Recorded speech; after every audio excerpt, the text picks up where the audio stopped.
প্রথম আলোর এই জরিপের পরে ওনার এই রিয়াকশন আসছে, আইআরআইয়ের জরিপের পরে তো ওনার এই রিয়াকশন আসে নাই। তখন ভালো লেগেছে যে জামায়াত ইসলামের কি কার্যক্রমকে পছন্দ করে 53%, আর বিএনপির কার্যক্রমকে পছন্দ করে 51%।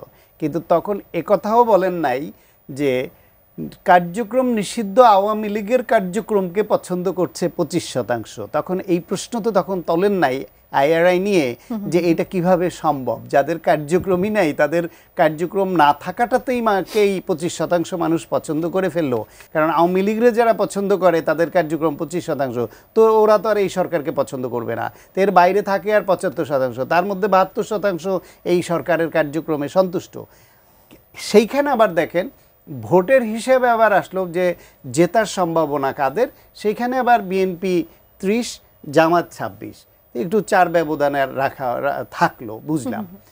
প্রথম আলোর জরিপটা তো তার মাসখানিক পরে হয়েছে, এইখানেও কিন্তু জামাতের পজিশন 26ই আছে।